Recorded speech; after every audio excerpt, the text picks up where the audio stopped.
Am I a hole for refusing to stay home with the kids while my husband attends my brother's wedding?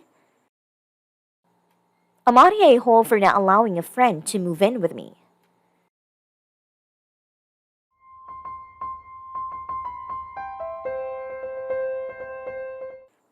I'm Miss Tam, and my husband works full time.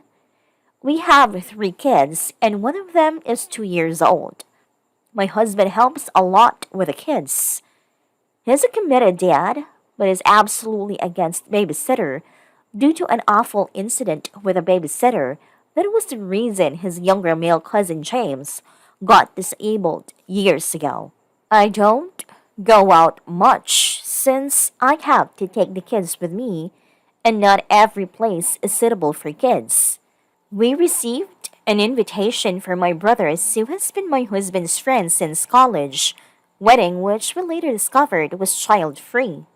My brother lives states away, so the entire trip will take 4 days, as well as my brother's in laws' weekend dinner party, their tradition. I told my husband I want to go since it's been a while since I've been to a wedding and this one is special, and suggested we got a trusted friend as a babysitter.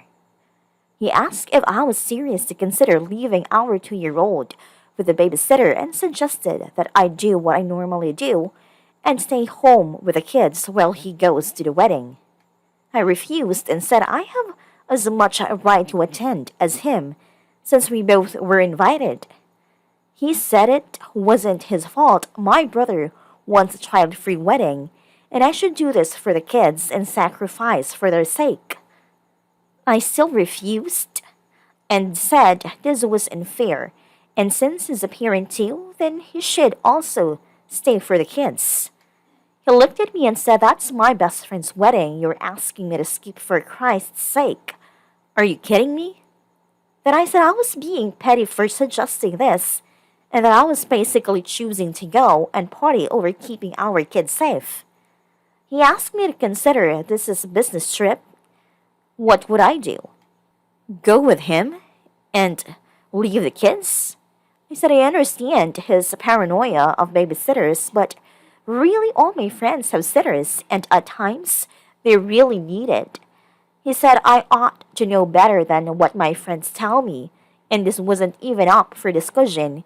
And when I kept arguing, he called me selfish and said he won't let me ruin his relationship with his friend because I was being spiteful for not being able to attend, and that my brother will understand my situation. He keeps asking who's more important, a wedding party or my kids? And I said I was unreasonable for making my attendance to hill to die on. Am I a hole? Am I being selfish for wanting to attend this wedding, my brother's wedding, after 4 years and not attending anything?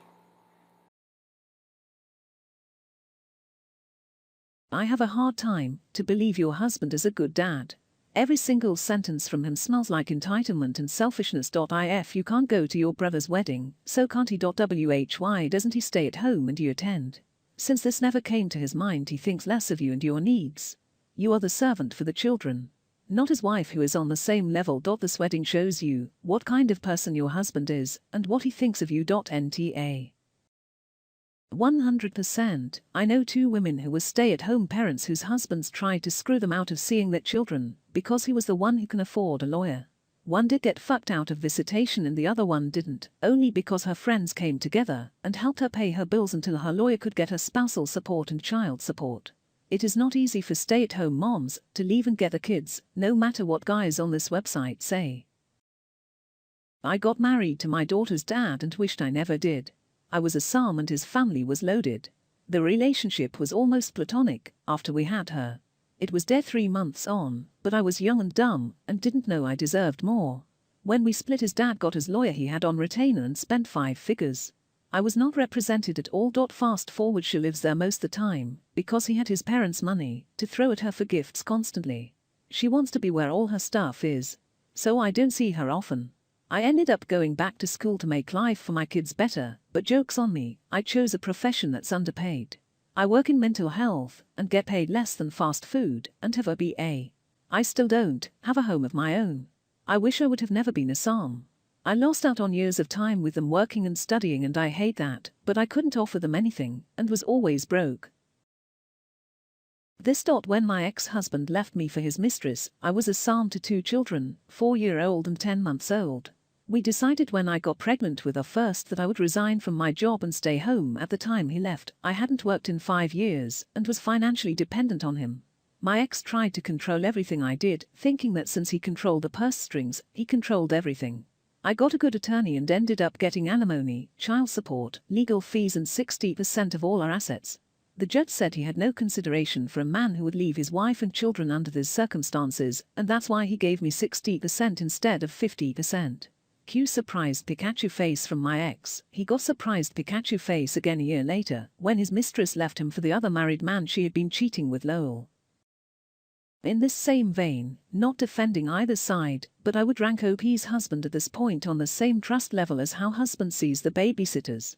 From the implications in this post based on OP saying she hasn't been out in 4 years, I would imagine that he doesn't have a frog's eye in hell, how to care for children either, and is scared to death he might cause one of them to be disabled. I think OP's husband might need some therapy, not just because he's acting like an entitled and treating OP like a servant, but because I don't think he trusts himself even with the kids. Second story. I'm on a hole for not allowing a friend to move in with me. I, 19 female, come from a wealthy family. Even so, I had a job since I turned 16. My parents got me a car, but I had to pay for my own insurance and gas. I had a limit for how much my birthday and Christmas gifts cost.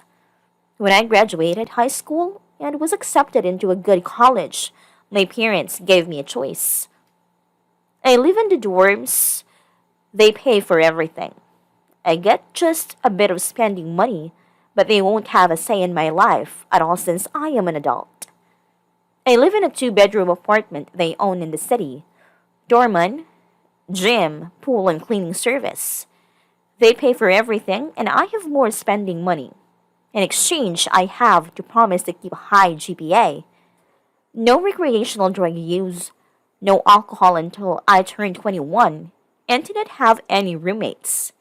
Then when I am a junior, the deed to the apartment transfers to my name. I accepted the second choice and it has been great. I am an introvert, so I appreciate my space. The problem is that a friend I made in the beginning of the semester wanted to move in and I declined. She comes from a middle-class family, paying for her school using student loans. Just normal. The first time she was over, she started making some tasteless remarks. Must be nice to never work a day in our life. Must be nice to have mommy and daddy wait on you hand and foot. When she wouldn't stop, I just started distancing myself from her. He has been having problems with her roommates from the get-go. But yesterday, she just couldn't take it anymore. She asked me in front of all our friend group if she could move in with me. So I said no, she can't. She called me an entitled and trust fund baby who didn't know what the normal man struggles are and stormed off.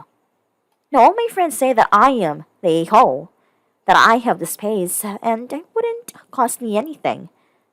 I could just lie to my parents and they wouldn't know. I disagree, but I thought better to ask because if they don't give it a rest, I am planning to cut all of them. I don't need that kind of negativity in my life.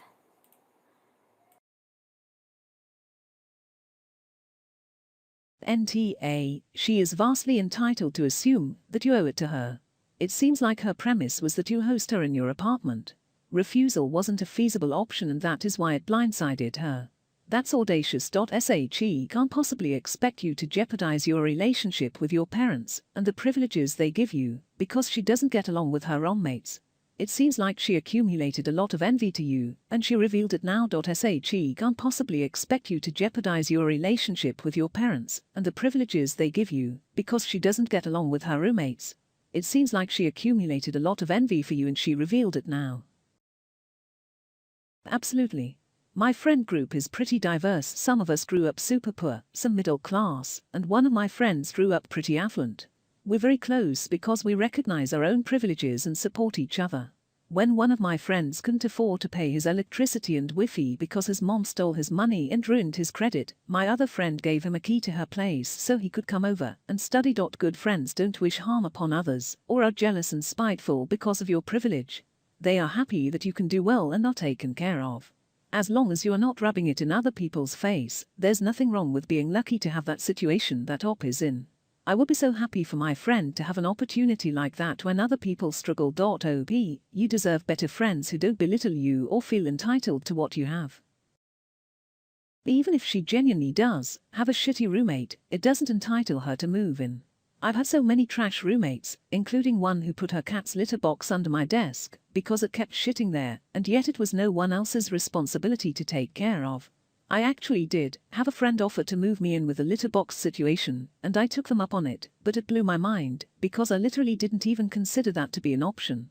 You just buck up and deal with it until you can get out. I had a roommate who let people sleep in my bed when I was gone. Finding a weave in my bed and my sheets messed up multiple times ticked me off. I was stuck dealing with it until a few friends mentioned that their roommate graduated and they didn't want a random to be assigned. The next time I had a bad roommate, I had to force the issue to get them kicked out. It's easy for the friends to ask. They're not the ones who will, literally, pay for it, and they want the noise from the other whack job to stop. And they probably don't have the perspective to understand how big an ask it really is. It's not like hiding a hamster from the landlord. A human leaves a pretty big footprint. And this human has already showed she has big old clown shoes. Trust is harder to get back once it's broken. If you feel so strongly about it, ask your parents' permission. If they say no, you can tell your friends your parents won't allow it. If they say yes, the decision is up to you. Speaking as a fellow introvert, having roommates in college was a nightmare for me. I needed my space for my own mental health. Additionally, friends don't always make good roommates. Don't do harm to yourself because you want to be helpful.